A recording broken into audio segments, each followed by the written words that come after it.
ಓಂ ಶ್ರೀ ಗುರುಭ್ಯೋ ನಮಃ ಹರಿ ಓಂ.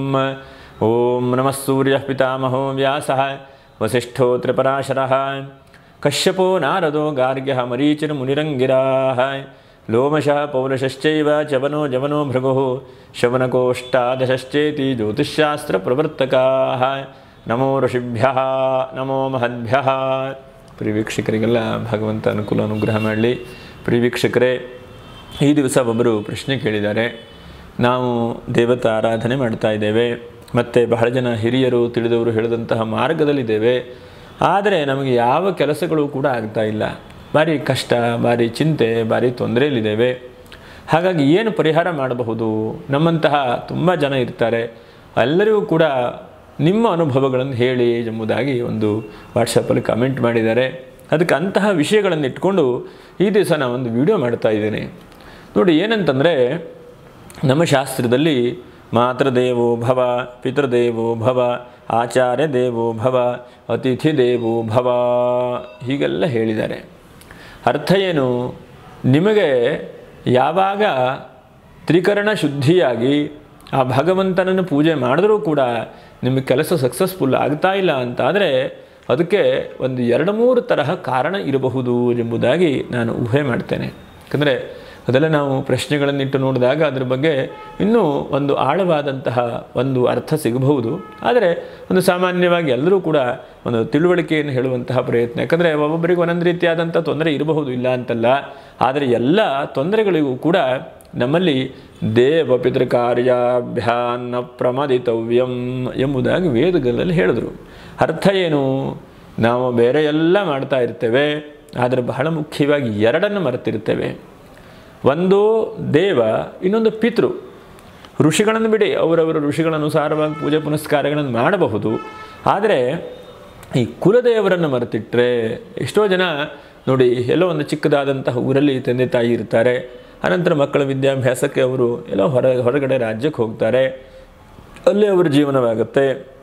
ಅನಂತರ ಇದ್ದರೊಬ್ಬರು ಮಕ್ಕಳು ಹೊರದೇಶಕ್ಕೆ ಹೋಗ್ತಾರೆ. ಅಥವಾ ಹೀಗೆ ಆ ಮೂಲವಾದಂತಹ ಜಾಗ ಎಲ್ಲಿದೆ ಅದು ಯಾರಿಗೂ ಕೂಡ ಗೊತ್ತಿರುವುದಿಲ್ಲ. ಮೂಲ ಯಾರೋ, ಕುಲದೇವರು ಯಾರೋ ನಮಗೆ ಗೊತ್ತಿಲ್ಲ. ಅಥವಾ ನಮ್ಮ ಮನೆ ದೇವರು ಯಾವುದೋ ನಮಗೆ ಗೊತ್ತಿಲ್ಲ. ಅಥವಾ ನಮಗೆ ಹಿಂದಿನವರು ಯಾರೂ ಮಾಡಿಲ್ಲ, ಅವರು ಮನೆ ಹತ್ತಿರದಲ್ಲಿರುವಂಥ ಗಣೇಶನ ದೇವಸ್ಥಾನಕ್ಕೆ ಹೋಗಿ ಕೈ ಮುಗಿತಾ ಇದ್ದರು, ನಾವಲ್ಲೋ ಕೈ ಮುಗಿತಾ ಇದ್ದೇವೆ ಹೇಳುವಂತಹ ಉತ್ತರಗಳನ್ನು ಸಾಕಷ್ಟು ಜನ ಹೇಳ್ತಾರೆ.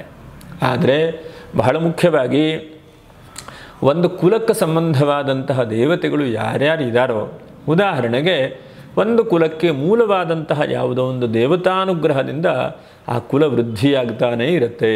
ಉದಾಹರಣೆಗೆ ನರಸಿಂಹ ದೇವರಿರಬಹುದು, ವೆಂಕಟರಮಣ ದೇವರಿರಬಹುದು, ಅಥವಾ ಮಾರಮ್ಮ ಇರಬಹುದು, ಅಥವಾ ಊರಲ್ಲಿರುವಂತಹ ಯಾವುದೋ ಒಂದು ಗ್ರಾಮದ ಸಂಬಂಧವಾದಂಥ ದೇವರಿರಬಹುದು. ಒಂದೊಂದು ಕುಲಕ್ಕೆ ಒಂದೊಂದು ಬಹಳ ಮುಖ್ಯವಾಗಿ ಒಂದು ದೇವತಾ ಉಪಾಸನೆ ಹೇಳುವಂಥದ್ದು ಇರುತ್ತೆ. ಅದು ಇತ್ತೀಚಿನ ದಿವಸದಲ್ಲಿ ಬಹಳ ಜನ ಬಿಡ್ತಾನೇ ಇದ್ದಾರೆ, ಅದ್ರ ಬಗ್ಗೆ ಗಮನಿಸ್ತಾ ಇಲ್ಲ. ಬಟ್ ಏನೋ ಒಂದು ಮಾಡೋದು ಅಂಥೇಳಿ ಮಾಡ್ತಾ ಇದ್ದಾರೆ. ಆದರೆ ಮೂಲವಾದಂತಹ ಯಾವ ಕುಟುಂಬಕ್ಕೆ ಸಂಬಂಧವಾದಂತಹ ಅನುಗ್ರಹ ಕೊಡುವಂತಹ ದೇವರಿದೆಯೋ ಅದಕ್ಕೆ ನಾವು ಕುಲದ ದೇವರು ಎಂಬುದಾಗಿ ಕರಿತೇವೆ. ಒಂದೊಂದು ಜನಾಂಗಕ್ಕೆ ಒಂದೊಂದು ದೇವತಾ ಅನುಗ್ರಹ ಹೇಳುವಂಥದ್ದು ಇರುತ್ತೆ. ಹಾಗಾಗಿ ಅದನ್ನು ಮರೆಯದೇ ಮಾಡುವಂತಹ ಪ್ರಯತ್ನಗಳನ್ನು ಒಂದು ಮಾಡಬೇಕು. 2ನೇದಾಗಿ ಅನಂತರ ಗ್ರಾಮ ದೇವತಾಭ್ಯೋ ನಮಃ. ಇದು ಬಹಳ ಮುಖ್ಯವಾಗಿ ಗ್ರಾಮದ ದೇವರು. ನಾವು ಯಾವ ಊರಲ್ಲಿದ್ದೇವೆಯೋ ಅಂತಹ ಊರಲ್ಲಿ ಸಮೀಪದಲ್ಲಿರುವಂಥ ಒಂದು ಗ್ರಾಮಕ್ಕೆ, ಆ ಗ್ರಾಮ ದೇವರಿಗೆ ಹೋಗಿ ಒಂದು 6 ತಿಂಗಳಕ್ಕೋ ವರ್ಷಕ್ಕೋ ಆದರೂ ಪೂಜೆ ಮಾಡ್ತಾ ಇರಬೇಕು. ಇದು ಬಹಳ ಮುಖ್ಯವಾಗಿ, ಇದು ಯಾರೂ ಕೂಡ ಮಾಡೋದೇ ಇಲ್ಲ.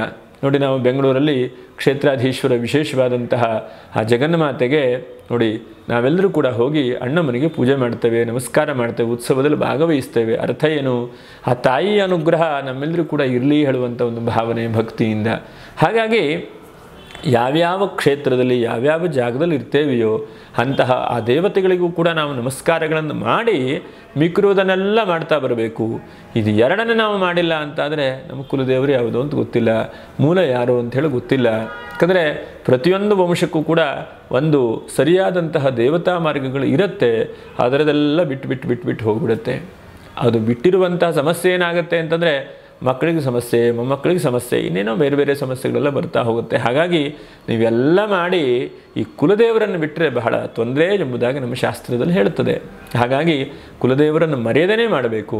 ಸಾಧ್ಯವಾದರೆ ವರ್ಷಕ್ಕೊಮ್ಮೆ ಆದರೂ ಕೂಡ ನೋಡಿ, ಎಷ್ಟೋ ಕಡೆಗೆ ಜಾತ್ರೆ ನಡೀತಾ ಇರುತ್ತೆ. ಹಾಗಾಗಿ ಇಲ್ಲಪ್ಪ ನಮ್ಮ ಮನೆ ದೇವರು ಜಾತ್ರೆ ನಡೀತಾ ಇದೆ, ಹಾಗಾಗಿ ಒಂದು ವರ್ಷಕ್ಕೊಂದ್ಸಲ ಆದರೂ ಹೋಗಿ ಹಣ್ಣು ಕಾಯಿ ಮಾಡಿಸ್ಕೊಂಬರ್ಬೇಕು ಅಂಥೇಳಿ ಬಹಳ ಜನ ಹೇಳೋದು ಕೇಳಿದ್ದೇವೆ. ಇಲ್ಲ, ನಮ್ಮ ಕೈಲಾದರೆ ತಿಂಗಳಿಗೆ ಹೋಗುವಂಥದ್ದು ಅಥವಾ 6 ತಿಂಗಳಿಗೆ ಹೋಗುವಂಥದ್ದು, ಅಥವಾ ಶುಭ ಸಮಾರಂಭಗಳ ಮನೆಯಲ್ಲಿ ಯಾವಾಗ ಆಗುತ್ತೆ, ಇದು ಬಹಳ ಮುಖ್ಯವಾಗಿ ಗಮನಿಸುವಂಥದ್ದು. ಇತ್ತೀಚಿನ ದಿವಸದಲ್ಲಿ ಹೇಗಾಗಿದೆ, ಸಮಯ ಇಲ್ಲದೇ ಇರುವುದರಿಂದ ಬೇರೆದೆಲ್ಲದಕ್ಕೂ ಕೂಡ ಸಮಯ ಇರುತ್ತೆ. ಆದರೆ ನಾವು ಹೋಗಿ ಒಂದು ನಮ್ಮ ಕುಲದೇವರ ದೇವಸ್ಥಾನಕ್ಕೆ ಹೋಗಬೇಕು, ಒಂದು ಹಣ್ಣು ಕಾಯಿ ಮಾಡಿಸ್ಕೊಂಬರ್ಬೇಕು, ಅಥವಾ ದೇವರನ್ನು ಭಕ್ತಿಯಿಂದ ಪ್ರಾರ್ಥನೆ ಮಾಡ್ಕೊಳ್ಬೇಕು. ಯಾಕಂದರೆ ನಮಗೆ ನೂರಾರು ಕಷ್ಟಗಳು ಬರುತ್ತೆ, ಕಷ್ಟಗಳ ಬಗ್ಗೆ ಯೋಚನೆ ಮಾಡ್ತೇವೆ ಬಿಟ್ಟರೆ ನಮಗದಕ್ಕೆ ಪರಿಹಾರ ಆಗುವಂಥ ಮಾರ್ಗಗಳು ಯಾವುದಿದೆ, ಯಾವ ಮಾರ್ಗದಲ್ಲಿ ಹೋದರೆ ನಮಗೆ ಸರಿಯಾದಂತಹ ಉತ್ತರ ಸಿಕ್ಕೀತು ಎಂಬುದನ್ನು ಗಮನಿಸುವುದಿಲ್ಲ. ಹಾಗಾಗಿ ಯಾರ್ಯಾರು ಕುಲದೇವರು ಉಪಾಸನೆ ಬಿಟ್ಟಿದ್ರೋ, ಯಾರ್ಯಾರು ಕುಲದೇವರನ್ನು ಮಾಡ್ತಾ ಇಲ್ವೋ ಅಂಥವ್ರು ಬಹಳ ಮುಖ್ಯವಾಗಿ ಆಚರಣೆ ಮಾಡಿ ಮಿಕ್ಕಿರುವಂತಹ ನವಗ್ರಹಗಳನ್ನು, ಮಿಕ್ಕಿರುವಂಥ ಎಲ್ಲ ದೇವರನ್ನು ಅನಂತರ ಪೂಜೆ ಮಾಡ್ತಾ ಬರಬೇಕು. ಹಾಗೆ ಇನ್ನೂ ಬಹಳ ಮುಖ್ಯವಾಗಿ ನೋಡಿ, ಈಗ ದೇವತೆಗಳಾಯಿತು, ಇಷ್ಟು ಮಾಡಿದ್ರೆ ನೆಕ್ಸ್ಟ್ ಬರುವಂಥದ್ದೇನು, ಪಿತೃದೇವತೆಗಳು. ಬಹಳ ಮುಖ್ಯವಾಗಿ ನೀವೆಲ್ಲ ಕಾರ್ಯಗಳನ್ನು ಕೂಡ ಮಾಡ್ತಾ ಇದ್ದೀರಿ, ಆದರೆ ಪಿತೃದೇವತಾ ಅನುಗ್ರಹ ಇಲ್ಲ ಅಂತಾದರೆ ಇವು ಫಲ ಸಿಗಲಿಕ್ಕೆ ಸಾಧ್ಯವೇ ಇಲ್ಲ ಎಂಬುದಾಗಿ ಹೇಳ್ತದೆ ಶಾಸ್ತ್ರವಚನಗಳು. ದೇವತೆಗಳಿಗೆ ಹೋಗಿ ನೀವು ದೇವಸ್ಥಾನಕ್ಕೆ ಹೋಗಿ ಕೈ ಮುಗಿದು ಆ ಭಗವಂತನನ್ನು ಬೇಡಿಕೊಂಡರೂ ಕೂಡ ಪಿತೃದೇವತೆಗಳು ಅಸ್ತು ಅಂದ ಮೇಲೆ ನಿಮ್ಗೆ ಒಳ್ಳೆಯದಾಗಲಿಕ್ಕೆ ಆರಂಭವಾಗುತ್ತೆ. ಹಾಗಾಗಿ ಪಿತೃದೇವತಾ ಅನುಗ್ರಹ ಇಲ್ಲ ಅಂತಾದರೆ ಅನುಕೂಲ ಆಗುವಂಥದ್ದು ಭಾರಿ ಕಷ್ಟ.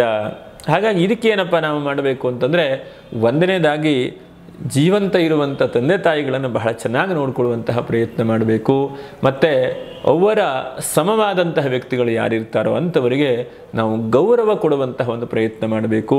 ಹಾಗೆ ಅನಂತರದಲ್ಲಿ ವರ್ಷಕ್ಕೆ ಪ್ರತಿ ವರ್ಷ ಬರುವಂತಹ ಮಹಾಲಯ ಪಕ್ಷದಲ್ಲಿ ಎಷ್ಟೋ ಜನ ಮಾಡ್ತಾರೆ, ಎಷ್ಟೋ ಜನ ಬಿಡ್ತಾರೆ. ಆದರೆ ವರ್ಷಕ್ಕೊಮ್ಮೆ ಆದರೂ ಕೂಡ ಹಿಂದಿನವರ ಶ್ರಾದ್ದಾದಿಗಳನ್ನು ಮರ್ಯಾದೆ ಮಾಡಬೇಕು. ಈಗ ಎಷ್ಟೋ ಜನ ಹೇಳೋದು ಕೇಳಿದ್ದೇನೆ, ನಾನು ಗಯೆಗೆ ಹೋಗಿದ್ದೇನೆ, ರಾಮೇಶ್ವರಕ್ಕೆ ಹೋಗಿದ್ದೇನೆ, ಎಲ್ಲ ಮಾಡಿ ಬಂದುಬಿಟ್ಟಿದ್ದೇನೆ, ಇನ್ನೇನಾದರೂ ಅಗತ್ಯ ಇಲ್ಲ ಎಂಬುದನ್ನು ಕೂಡ ಹೇಳ್ತಾರೆ. ಆದರೆ ಹಾಗೆ ಅರ್ಥ ಅಲ್ಲ. ಅಂತಹ ಕ್ಷೇತ್ರದಲ್ಲಿ ಹೋದಾಗ ವಿಶೇಷತಮವಾದಂತಹ ಪುಣ್ಯಗಳು ಪ್ರಾಪ್ತಿಯಾಗುತ್ತದೆ.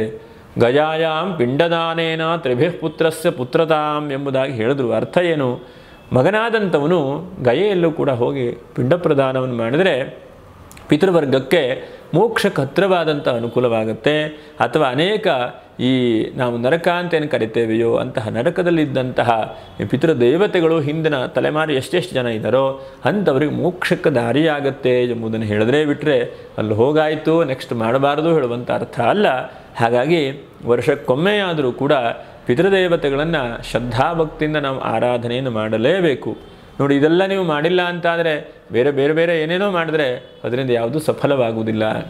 ಎಷ್ಟೋ ಸಲ ನಾವು ಯಾವುದು ಮಾಡಬೇಕೋ, ಯಾವುದು ನಮಗೆ ದಶಾಭುಕ್ತಿಗಳಿದೆಯೋ, ಯಾವುದು ಪರಿಹಾರ ಮಾಡಬೇಕೋ ಅದನ್ನು ನಾವು ಮಾಡೋದಿಲ್ಲ. ಯಾರೊಬ್ಬರು ಹೇಳಿದ್ರು, ಯಾರೊಬ್ಬರ ಹತ್ರ ಕೇಳಿದಾಗ ಅವರ ತಿಳುವಳಿಕೆ ಅವರು ಹೇಳಲೇಬೇಕಾಗತ್ತೆ. ಹಾಗಾಗಿ ಅವರೊಂದು ಹೇಳಿದ್ರು, ಇವರೊಂದು ಹೇಳಿದ್ರು, ಎಲ್ಲ ಮಾಡಿ ಕೊನೆಗೆ ತಲೆ ಕೆಟ್ಬಿಟ್ಟು ಯಾವುದು ಬೇಡ ಅಂಥೇಳಿ ಆಗಿಬಿಡುತ್ತೆ. ಹಾಗಾಗಬಾರದು. ಹಾಗಾಗಿ ಬಹಳ ಮುಖ್ಯವಾಗಿ ಪಿತೃದೇವತಾ ಅನುಗ್ರಹ ಪಡೆಯಲಿಕ್ಕೆ ನಾವು ಪ್ರಯತ್ನ ಮಾಡ್ತಾನೇ ಇರಬೇಕು. ನೋಡಿ, ಯಾವುದೋ ಒಂದು ಸಂಕ್ರಾಂತಿ ಬಂತು ಅಥವಾ ಉತ್ತರಾಯಣ ಬಂತು, ಪುಣ್ಯಕಾಲ ಬಂತು, ಇಂಥ ಸಮಯದಲ್ಲಿ ನಾವೇನು ಮಾಡಬೇಕು, ತೀರ್ಥಕ್ಷೇತ್ರಕ್ಕೆ ಹೋಗುವಂಥದ್ದು, ತೀರ್ಥ ಸ್ನಾನಾದಿಗಳನ್ನು ಮಾಡುವಂಥದ್ದು. ತಂದೆ ತಾಯಿ ಇದ್ದಂಥವರು ತರ್ಪಣಾದಿಗಳನ್ನು ಮಾಡಬಾರದು, ಮಿಕ್ಕಿರುವಂಥವರು ತರ್ಪಣಾದಿಗಳನ್ನೆಲ್ಲ ಮಾಡಬೇಕು, ಪಿತೃತರ್ಪಣಗಳನ್ನು. ಆವಾಗ ಪಿತೃದೇವತೆಗಳ ಅನುಗ್ರಹವಾಗುತ್ತೆ. ನೋಡಿ, ಇದು ಬಹಳ ಮುಖ್ಯವಾಗಿ ಪಿತೃದೇವತೆಗಳ ಬಗ್ಗೆ ಬಹಳ ಜನಕ್ಕೆ ಗೊತ್ತೇ ಇಲ್ಲ. ನಮ್ಮ ತಂದೆ ತಾಯಿ ಇದ್ದಾರೆ, ಅವ್ರಿಗೆ ನಮ್ಮ ಕೈಲಾದ ಮಾಡ್ತಾ ಇರ್ತೇವೆ ಅಂತ ಅಂದ್ಕೊಳ್ತೇವೆ ಬಿಟ್ಟರೆ ಹಿರಿಯರ ಬಗ್ಗೆ ನಾವು ಯೋಚನೆ ಮಾಡೋದಿಲ್ಲ. ಹಾಗಾಗಿ ಅಂತಹ ಈ ಜೀವಂತ ಇರುವಂತಹ ಪಿತೃದೇವತೆಗಳನ್ನು ನಾವು ಸದಾಕಾಲ ನೋಡುವಂಥದ್ದು ನಮ್ಮೆಲ್ಲರ ಕರ್ತವ್ಯ. ಆದರೆ ಹಿಂದೆ ನಮ್ಮ ವಂಶಜರಿದ್ದಾರಲ್ವ, ಒಂದು ಕುಲದೇವರ ಸಂಬಂಧವಾದಂಥ ದೇವತಾ ಅಂಶಗಳು, ಎರಡನೇದಾಗಿ ಪಿತೃವಂಶಗಳು. ಅದಕ್ಕೆ ನಮ್ಮ ಶಾಸ್ತ್ರದಲ್ಲಿ ಪಿತೃವಂಶಗಳು ಉದ್ಧಾರವಾಗಬೇಕು ಅಂತಂದ್ರೆ ನಾವು ಒಳ್ಳೆಯ ರೀತಿಯಾಗಿ ನಡ್ಕೊಳ್ಬೇಕು. ಆವಾಗ ಪಿತೃದೇವತೆಗಳು ಅನುಗ್ರಹವಾಗುತ್ತೆ. ಹಾಗಾಗಿ ಮರ್ಯಾದೆ ಮಾಡುವಂತಹ ಪ್ರಯತ್ನ ಮಾಡಬೇಕು. ಹೀಗೆ ಇದು ಎರಡನ್ನೂ ಕೂಡ ಮಾಡ್ತಾ ಬಂದರೆ ಆ ದೇವತಾನುಗ್ರಹವಾಗುತ್ತೆ.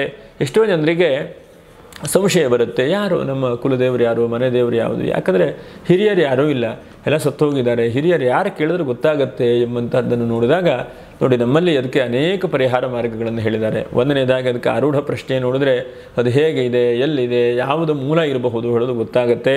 ಅಥವಾ ನಿಮ್ಮ ಹಿಂದಿನ ಯಾರನ್ನಾರು ವ್ಯಕ್ತಿಗಳನ್ನು ಕೇಳಿದ್ರೆ ಇಲ್ಲ ನಡ್ಕೊಳ್ತಾ ಇರ್ತಾರೆ ಹೇಳೋದು ಗೊತ್ತಾಗುತ್ತೆ. ಇದರಲ್ಲೂ ಅನೇಕ ಸಮಸ್ಯೆಗಳು ಬರ್ತದೆ. ನಮ್ಮವರು ಈ ಮನೆಯವರು ಇಲ್ಲ ನಡ್ಕೊಳ್ತಾ ಇದ್ರು, ನಮ್ಮ ಚಿಕ್ಕಪ್ಪನ ಮನೆಯವರಲ್ಲಿ ನಡ್ಕೊಳ್ತಾ ಇದ್ರು. ಏನಪ್ಪ ಅಂತಂದರೆ ಇನ್ನೊಂದು ಇಷ್ಟದೇವತಾಭ್ಯೋ ನಮಃ, ಕುಲದೇವತಾಭ್ಯೋ ನಮಃ, ಗ್ರಾಮಾದಿದೇವತಾಭ್ಯೋ ನಮಃ. ಇನ್ನೊಂದು ಇಷ್ಟವಾದಂಥ ದೇವತೆಗಳನ್ನು ಕೂಡ ಪೂಜೆ ಮಾಡಲಿಕ್ಕೆ ಅವಕಾಶ ಇದೆ. ಒಬ್ಬನಿಗೆ ಹನುಮಂತ ದೇವರು ಇಷ್ಟವಾಗ್ತಾನೆ, ಒಬ್ಬರಿಗೆ ಶಿರಡಿ ಸಾಯಿಬಾಬಾ ದೇವರು ಇಷ್ಟವಾಗ್ತಾನೆ. ಆವಾಗ ಏನು ಮಾಡಬೇಕು ನಾವು? ಅವರು ಇಷ್ಟ ದೇವರು ಹೇಳುವಂಥ ವಿಧಿಯಿಂದ ಪೂಜೆ ಮಾಡಬೇಕೇ ಬಿಟ್ಟರೆ ಮೂಲವಾದಂತಹ ಕುಲದೇವತಾ ಸ್ಥಾನ, ವಂಶದ ಸ್ಥಾನಗಳು ಎಲ್ಲಿದೆಯೋ ಅಲ್ಲೇ ಹೋಗಿ ಪೂಜೆ ಮಾಡಬೇಕು. ನಾವು ಇಲ್ಲಿ ಮಾಡಿದ್ರೆ ಆಗೋದಿಲ್ಲ. ತಿರುಪತಿ ವೆಂಕಟರಮಣ ಇಲ್ಲಿ ಮಾಡಿದ್ರೂ ಕೈ ಮುಗಿದ್ರೆ ಸೇರತ್ತೆ, ಸೇರುವುದಿಲ್ಲ ಅಂತಲ್ಲ. ಆದರೆ ಮೂಲ ಎಲ್ಲಿದೆಯೋ ನೋಡಿ, ಅಯೋಧ್ಯೆಯಲ್ಲಿರುವಂತಹ ರಾಮನಿಗೆ ಎಲ್ಲ ಕಡೆಗೂ ರಾಮನ ದೇವಸ್ಥಾನ ಇರುತ್ತೆ. ಆದರೆ ಅಯೋಧ್ಯೆಗೆ ಹೋಗಿ ಕೈ ಮುಗಿದು ರಾಮನನ್ನು ಪ್ರಾರ್ಥನೆ ಮಾಡಿದಾಗ ಆ ರಾಮನ ಪರಿಪೂರ್ಣವಾದಂತಹ ಅನುಗ್ರಹವಾಗುತ್ತೆ. ಎಲ್ಲ ಕಡೆಗೂ ಭಗವಂತ ಇದ್ದಾನೆ ಅಲ್ವಾ. ಆದರೆ ಆ ಮೂಲ ಸ್ಥಾನ, ಆ ಕುಲದೇವರ ಸ್ಥಾನವನ್ನು ಮರೆತರೆ ನಮಗೆ ಹೆಚ್ಚಿನದಾದಂಥ ಅಭಿವೃದ್ಧಿ ಆಗುವುದಿಲ್ಲ. ಹಾಗಾಗಿ ಇಂತಹ ಸಮಸ್ಯೆಗಳು ಯಾರ್ಯಾರಿದೆಯೋ ಅಂಥವರು ಖಂಡಿತವಾಗೂ ಮರೆಯದೇ ಇದ್ದ ಹಾಗೆ ದೇವತಾ ಆರಾಧನೆ ಮಾಡಿ. ಶುಭವಾಗಲಿ, ಮಂಗಲವಾಗಲಿ. ಲೋಕಾ ಸಮಸ್ತ ಸುಖಿನೋ ಭವಂತು, ಸಮಸ್ತ ಸನ್ಮಂಗಲಾನಿ ಭವಂತು. ನಮಸ್ಕಾರ.